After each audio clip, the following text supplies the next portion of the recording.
Telangana excise principal secretary Rizvi voluntary retirement వ్యవహారం కలకలం రేపుతోంది. అయితే ఎక్సైజ్ శాఖలో ఓ భారీ స్కామ్ కారణంగానే రిజ్వీ తన వాలంటరీ రిటైర్మెంట్ కోరుతూ లేఖ రాసినట్టు ప్రచారం జరుగుతోంది. రిజ్వీ స్కామ్ గురించి తెలుసుకున్న మంత్రి జూపల్లి కృష్ణారావు చీఫ్ సెక్రటరీకి లేఖ రాశారు. రిజ్వీ అక్రమాలు బయటికి వస్తున్నందున ఆయన వాలంటరీ రిటైర్మెంట్ రిక్వెస్ట్ ను తిరస్కరించాలని మంత్రి జూపల్లి కృష్ణారావు లేఖలో ఆదేశించారు. స్కామ్ కి సంబంధించిన వివరాలను వెలికి తీయాలని కూడా మంత్రి పేర్కొన్నారు. స్కామ్ లో ఇరుక్కుంటాననే భయంతోనే రిజ్వీ వాలంటరీ రిటైర్మెంట్ కి దరఖాస్తు చేసినట్టు కూడా వార్తలు వస్తున్నాయి. ఇందుకు సంబంధించిన మంత్రి లేఖ టెన్ టీవీ చేతికి చిక్కింది.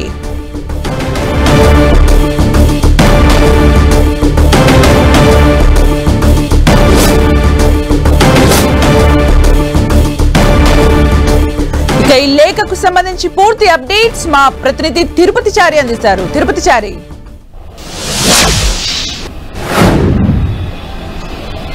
ప్రభుత్వంలో ఎక్సైజ్ శాఖ ప్రిన్సిపల్ సెక్రటరీగా పనిచేస్తున్న రిజ్వీ ఈ అంశం ఇప్పుడు రాష్ట్ర వ్యాప్తంగా కలకలం రేపుతోంది. ఎక్సైజ్ శాఖలో ఈ అంశం ఇప్పుడు ఆందోళనకరంగా మారిందని చెప్పొచ్చు. ఒకవైపు ఎక్సైజ్ శాఖలో రిజ్వీకి సహకరించిన వాళ్ళెవరు అనే విషయం పైన కూడా ఒక చర్చ జరుగుతున్న పరిస్థితి ఉంది. మొత్తానికి ఎక్సైజ్ శాఖలో రిజ్వీ అనేక అక్రమాలకు అవినీతికి పాల్పడ్డాడంటూ ఏకంగా ఆ శాఖకు సంబంధించిన మంత్రి జూపల్లి కృష్ణారావు సిఎస్ కు ప్రభుత్వానికి లేఖ రాశారు. ఆ లేఖ రాయడంతో ఇక ఈ వ్యవహారం ఇప్పుడు చాలా ఒక వివాదాస్పదంగా మారిపోయింది. మొత్తానికైతే మంత్రి ప్రిన్సిపల్ సెక్రటరీ పైన లేఖ రాశారు. ఈ నెల 11వ తేదీన మొదట ఆయన ఒక లేఖ రాశారు.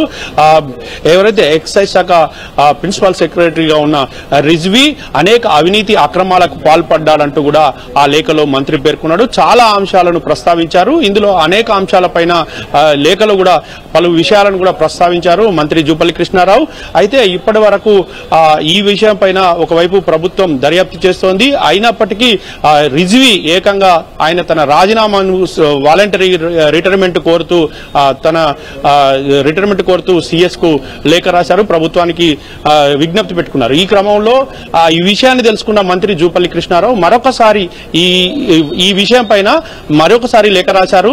ఆయనకు వాలంటరీ రిటైర్మెంట్ ఇవ్వక ముందే ఈ కేసుకు సంబంధించిన విషయంలో పూర్తి స్థాయిలో విచారణ జరపాలంటూ మంత్రి జూపల్లి కృష్ణారావు ప్రభుత్వాన్ని కోరారు. సిఎస్ కు ఈ మేరకు మరో లేఖ రాశారు. ఈరోజు ఈ లేఖ రాయడంతో ఈ వివాదం తెరపైకి వచ్చింది. మొత్తానికి ఇటు ప్రభుత్వంలో అనేక మంది అధికారులు ఒకవైపు మంత్రుల మాట వినడం లేదు. అదేవిధంగా ఇటు ప్రిన్సిపల్ సెక్రటరీగా ఉన్న రిజ్వీ కూడా మంత్రి చెప్పిన ఆదేశాలను బేఖతారు చేశాడు. అనేక సందర్భాల్లో అనేక విషయాలపైన మంత్రికి పలు ఫిర్యాదులు వస్తే ఆ ఫిర్యాదులను పరిష్కరించాలంటూ రిజ్వీకి సూచించినా పట్టించుకోలేదు. ఇందుకు సంబంధించిన విషయాలకు వస్తే మనం ప్రధానంగా ఈ నెల 11న రిజ్వీకి సంబంధించిన అనేక తిరుపతి చారి, రిజ్వీ ఏదైతే వాలంటరీ రిటైర్మెంట్ కోరుకున్నారో ఎగ్జాక్ట్ గా దానికి సంబంధించి మంత్రి స్వయంగా లేఖ రాసిన సందర్భాన్ని మనం చూస్తున్నాం. టెన్ టీవీ కి చిక్కింది ఆ లేఖ ఎక్స్క్లూజివ్ గా. లేఖలో ఏమున్నాయి పాయింట్స్ ముఖ్యంగా? ప్రధానంగా ఈ లేఖలో ప్రధానంగా ప్రిన్సిపల్ సెక్రటరీ రిజ్వీకి సంబంధించిన విషయాలను అనేక అంశాలను ప్రస్తావించారు.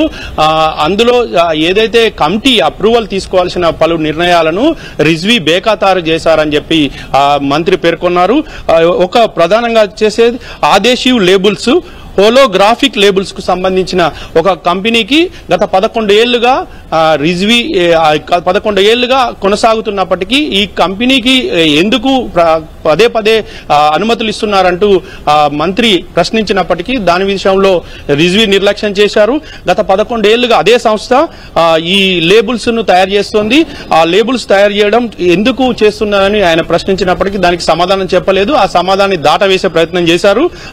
ఇక దీన్ని మార్చాలి అని చెప్పినప్పటికీ కూడా దాన్ని మార్చకుండా అలానే కొనసాగిస్తూ వస్తున్నారు. ఇక దీంతో పాటు ఇంకా బీకేఆర్ హోటల్స్ కు సంబంధించిన మార్పుకు దరఖాస్తు పెట్టుకుంటే దానికి అనుమతి ఇవ్వకుండా నిర్లక్ష్యంగా చేశారు. దాన్ని పక్కన పెట్టారు.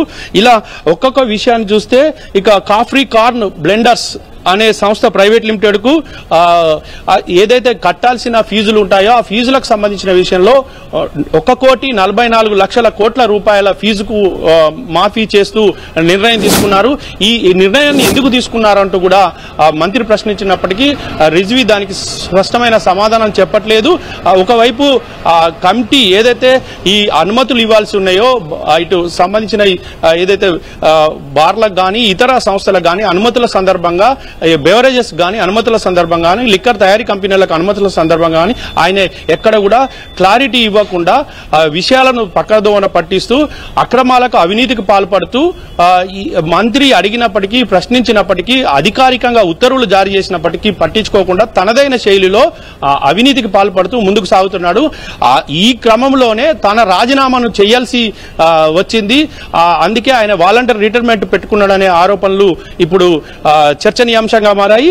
అదే కాకుండా ఇక ఏడీబీ లిమిటెడ్ 1 అనే దాంట్లో 90 ml ప్యాకుకు సంబంధించిన అంశంలో మొత్తానికి 2023 జూన్ నుంచి 2025 జూన్ వరకు దాదాపు 1815 కోట్ల తేడా ఉంది అనే విషయాలపైన కూడా ప్రభుత్వం విచారణ చేపట్టాలంటూ మంత్రి తన లేఖలో పేర్కొన్నారు. మొత్తానికి ఈ నిధులు అన్ని ఏమయ్యాయి, చాలా చోట్ల నిధుల విషయంలో తేడాలు ఉన్నాయి, ట్రాన్స్పరెంట్ గా లేవు, అనుమతులు కూడా అక్రమంగా ఎవరైతే డబ్బులు ఇస్తున్నారో వాళ్ళకే అనుమతులు ఇచ్చారనే అంశాలను కూడా లేఖలో ప్రస్తావించారు. దీంతో ఈ రిజ్వీ రాజీనామా ఏదైతే వాలంటీర్ రిటైర్మెంట్ ఉన్నదో ఆ వాలంటీర్ రిటైర్మెంట్ ను ఇప్పుడు తక్షణమే అమలు చేయొద్దు, దానికి ఆమోదం తెలపద్దు అంటూ ప్రభుత్వానికి ఈ రోజు లేఖ రాశారు. ఆ లేఖ ఆధారంగా విచారణ చేపట్టాలంటూ, విచారణ చేసిన తర్వాత ఆయన పైన కఠిన శిక్షలు కూడా వేయాలంటూ కూడా ఆ లేఖలో పేర్కొన్నారు. అంటే తిరుపతి చారి ఎక్సైజ్ శాఖ ప్రిన్సిపల్ సెక్రటరీగా పనిచేస్తున్న రిజ్వీకి ఇంకెవరైనా సహకరించినట్టుగా అనుమానాలు ఉన్నాయా? సుపీరియర్స్ గానీ సబార్డినేట్స్ గానీ ఇంకెవరైనా సహకరించినట్టుగా తెలుస్తోందా? ఖచ్చితంగా దీనికి సంబంధించిన విచారణ అయితే ఇప్పటికే, ఎందుకంటే ఈ నెల 11వ తేదీనే మంత్రి జూపల్లి కృష్ణారావు ప్రభుత్వానికి అంటే సిఎస్ కు లేఖ రాశారు. ఈ లేఖ పైన విచారణ ఆల్రెడీ సాగుతోంది. ఈ విచారణ సాగుతున్న క్రమంలోనే రిజ్వీ వాటి నుండి తప్పించుకునేందుకే తాను వాలంటీర్ రిటైర్మెంట్ ప్రకటన చేసి వాలంటీర్ రిటైర్మెంట్ కోసం ప్రభుత్వానికి దరఖాస్తు చేసుకున్నారు. అయితే ఆ వాలంటీర్ రిటైర్మెంట్ కు సంబంధించిన విషయంలో ప్రభుత్వం ఎలాంటి నిర్ణయం తీసుకోవద్దు, ఆయనను కొనసాగిస్తూనే ఆయన అక్రమాలను వెలికి తీయాలి, వాటి అన్నిటిపైన విచారణ చేపట్టాలంటూ మంత్రి మరొకసారి లేఖ రాయడం ఇప్పుడు అన్ని వర్గాల్లో చర్చనీయాంశమైంది. ఇది ప్రత్యేకంగా 10 టీవీకి చేతికి ఈ లేఖ దొరికింది. 10 టీవీ చేతిలో ఈ లేఖ ఉంది. ప్రస్తుతం 10 టీవీ దీనికి సంబంధించిన విషయాలను కూడా స్పష్టంగా చెప్తోంది. ఇంకా మిగతా వివరాలన్నింటినీ కూడా పూర్తి స్థాయిలో ప్రజల ముందు ఉంచబోతోంది.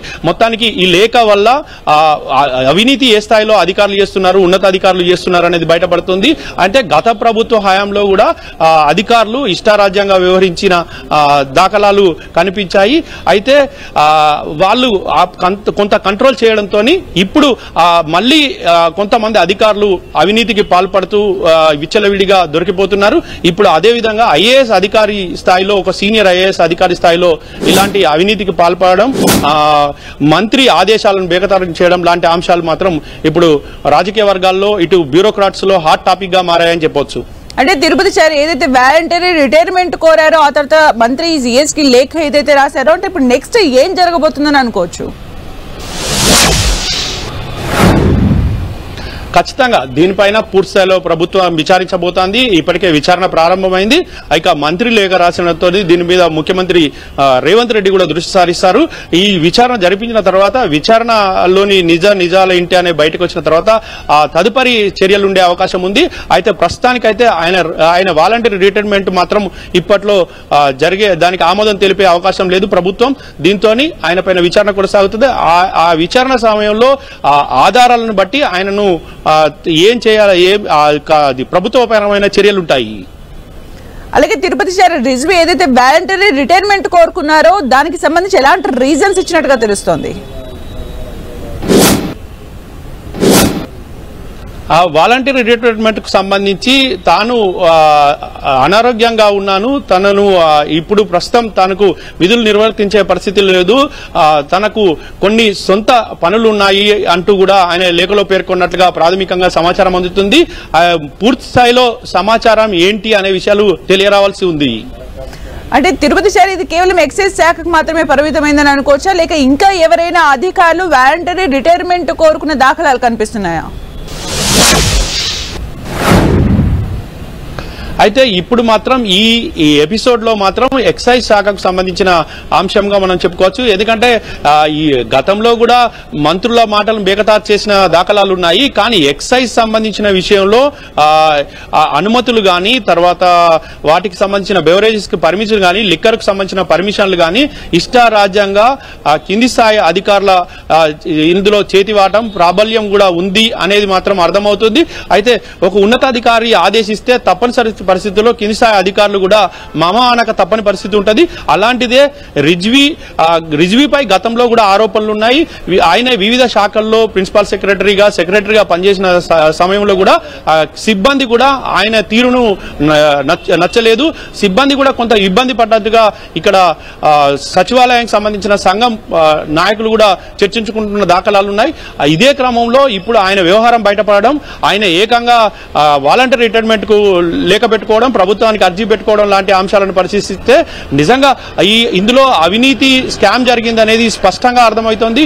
ఇలాంటి పెద్ద ఎత్తున స్కామ్ జరిగినప్పుడు ఖచ్చితంగా ప్రభుత్వం ఈ విషయాల్లో పూర్తి స్థాయిలో విచారణ జరిపించి వారిపైన కఠిన చర్యలు తీసుకోవాల్సిన అవసరం ఉంటుంది. దీన్ని కూడా ఇటు ఒకవైపు మంత్రే కాదు, ఇటు మిగతా వాళ్ళు కూడా బ్యూరోక్రాట్స్ కానీ, ఇటు ఇతర ప్రజాప్రతినిధులు కానీ ఈ విషయంలో కఠినంగా వ్యవహరించాల్సిన అవసరం ఉంది అని చెప్పేసి కూడా వాళ్ళు చెప్తున్న పరిస్థితి ఉంది.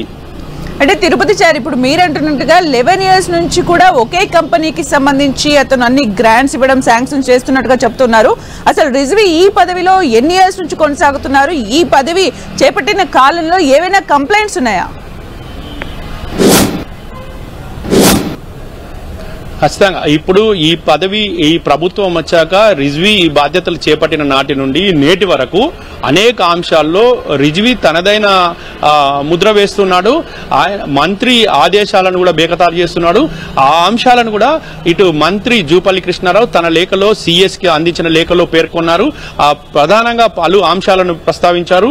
అందులో మనం చెప్పుకున్నాం ఇంతకుముందే, అదే ఒకటి ఆదేశివ్ లేబుల్స్, హోలోగ్రాఫిక్ లేబుల్స్ కు సంబంధించి ఒకే కంపెనీకి టెండర్లు ఇవ్వడం 11 సంవత్సరాలుగా అదే కంపెనీ కొనసాగుతున్నప్పటికీ మార్చాలనే విషయాలను కూడా అటు మంత్రి జూపల్లి కృష్ణారావు సూచించినప్పటికీ ఆయన నిర్లక్ష్యంగా వివరించాడనేది మనం చెప్పుకోవచ్చు. Thank you Tirupati Chari for the updates.